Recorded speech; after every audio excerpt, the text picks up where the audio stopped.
Hello, hello. Welcome to day 3 of Awakening the Dark Throne Questions Asked and Answered. So, another question that has come up quite a bit through ARC reading and even just other friends that I've kind of talked to is why is usually a first debut novel or book shorter, and why are we not having as much of it? So, a lot of things that I've gotten, some of the feedback that I've gotten is the world building. Some people are like, "Oh, world building was perfect. I don't like a lot of detail." Other people are like, I need more world building. I want to know more. Okay, so 2 points of that. First and foremost, if you have ever done any research about publishing your first book, especially if you are an unknown author, like I am, even though I've been writing for years, this is my first time going with a press house. I was picked up by Austrian House Press at the beginning of January. Yes, that is correct. So anyways, moving forward, as a debut novel, they do not want to invest that much money into you just in case it is a flop. So usually the rule is if you are writing a fantasy novel, you should stick anywhere between 85,000 and 90,000 words. Okay. So my first novel I ever wrote, and it is a series that I plan to eventually go back to. I laugh at myself now because this is before I did any research. I just started writing. I started writing like, Stephen King or Anne Rice. I was describing every single speckle on the ceiling. I was describing the floor coloring and what it felt like. I was describing every single detail in the room. Some people like that, some people don't. But bottom line is my first novel was like 319,000 words. No publishing or agent was going to touch me at that point. So again, 85 to 90,000 words. I believe my debut novel of Awakening the Dark Throne is 82,000 words. So it's right into that threshold of what is supposed to be necessary. So that is why it is not as a thick of a book, because my name is not well known. I mean, eventually after, if this one were to take off and I were to publish the Morn series, which was that first novel I was referring to, I could probably mess around with those, only cut about 100,000 words out of that book, still a lot.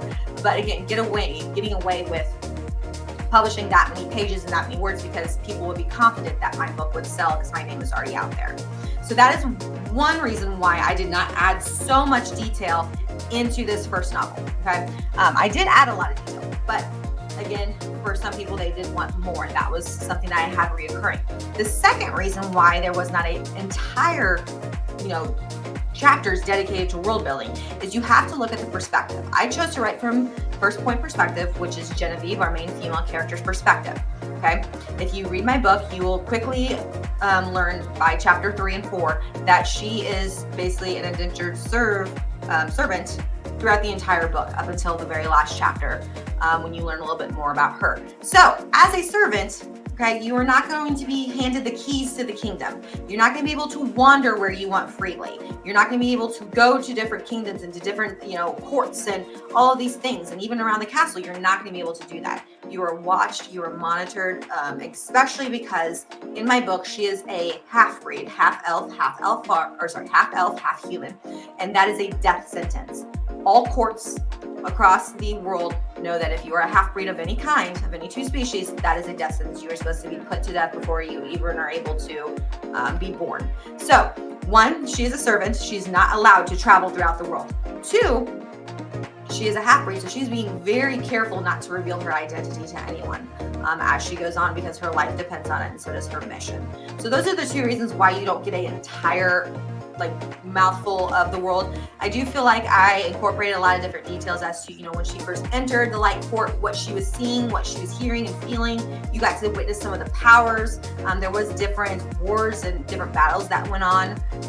There was one battle that happened within the kingdom while she was there with an undead species that you're going to learn more about, not to give it away, but you're able to see that and see how the powers start interacting and kind of get a taste of what other creatures are out there. And then just basically from hearsay, when she's talking with Galen, another male character, or Levos, his cousin, just kind of getting a little bit of details here and there. Okay, so in book 2, though, once she is free of her basically bondage at that point for being a servant, you're going to be able to experience a lot of the world and a lot of different details, because now she has that freedom to explore. So if you are one of those people that like detail and like to get lost in the world, just wait until book 2. And then especially in book 3, I start incorporating many different courts and species. So now you're visiting a lot of different areas on the planet.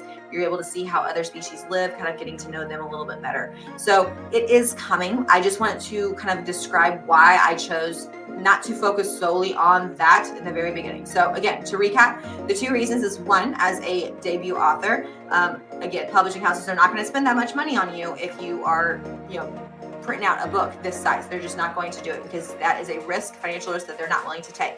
So please do your research, and kind of figure that out. And then 2, the perspective of who is telling the story. She is a servant. She did not get to travel. She was only able to go where Galen went, or where Galen took her at this point.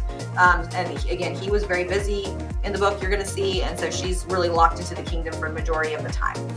So again, if you have any more questions about that aspect of to why I chose to kind of build and construct that world, please comment below and I will get back to you. Thank you and stay tuned.